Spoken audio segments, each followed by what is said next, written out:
अस्सलाम वालेकुम दोस्तों। प्रोग्राम सरनसरा पांध में गुलाम नबी शाह लग अमरकोट खां मोहम्मद इब्राहिम हालेपोटो जो इंतखाब सूफियानी रूहानी जमायत अंजमन गुलाम कलंदरी वेलफेयर सिंध जा सरवाण साईं सैयद गुलाम हैदर शाह काज़मी कलंदरी जो ही दिलकश कालम।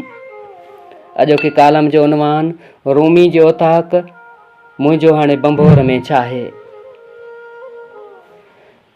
जॾहिं इंसान लाचारी वारियूं हदूं क्रॉस कंदे कंदे थकिजी पवंदो आहे त उन उमीदी जे विचां अहिड़ा अल्फाज़ आलापींदो आहे जे ज़माने मुंहिंजे सॼण खे न सठो। रवाजी रस्मनि जी भेंट चाढ़े हिकु मोहबत जे मथां राता राकास वारा हणी दिलबर खे देस त छॾायो पर वसां बि कोन घटायो।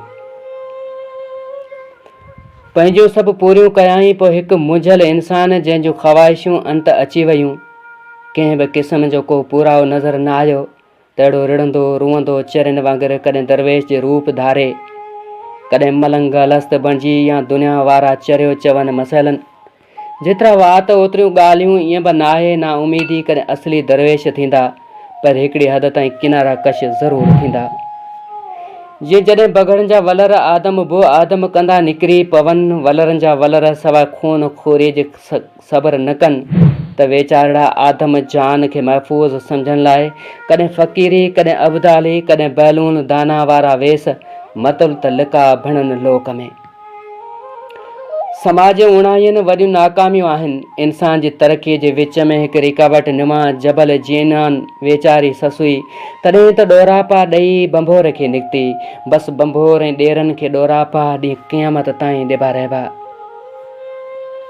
ईअं दरवेश राणू साईं जॾहिं वार वॾा रखण बैदि हिकदमि कूड़ाए मथो ठोड़ करे अची सेठ टिलूमल जे दुकान ते पहुतो, जिते तोतो जंहिंखे कुझु ॾींहं अॻु में बेवफ़ाई जी सज़ा तौरु सेठ टिलूमल गंजो करे छॾियो हो। तोतो बि ॻाल्हियूं करण जो वॾो माहिर हो। हिकदमि राणू साईं जीअं ई अची दुकान ते पहुतो तोतो ॿोलण लॻो, चवणु लॻो, तोसां न मूं वारो वेदन थियो आहे। चयाईं त सच चई, तोते खे पंहिंजे मालिक सां बेवफ़ाई जी सज़ा मिली, पर बकोल साईं राणे जे मूं पाण हक़ीक़ी मालिक जे अहकामनि खे पूरो न करण जे लाइ गंज कराए सरेंडर कयो अथमि ऐं उन नफ़्स ज़ालिम खे ख्वार करण जी हिकु नंढड़ी कोशिशि कई अथमि। पर तोता बसि गंजा हिकु जहिड़ा न आहिनि हूंदा। गंज में फ़र्क़ु रख, के मुआशिरे जा सतायल के गर्मीअ जा सतायल त के वरी फैंसी गंजा, मतिलबु त सॼी दुनिया ई गंजी थियो पई हले।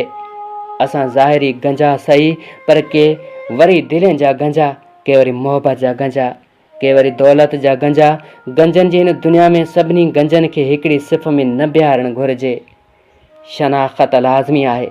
असां वरी मुनाफ़िक़त वारा कतराया ज़रूरु आहिनि, पर मोहबतूं सलामत रखियूं आहिनि।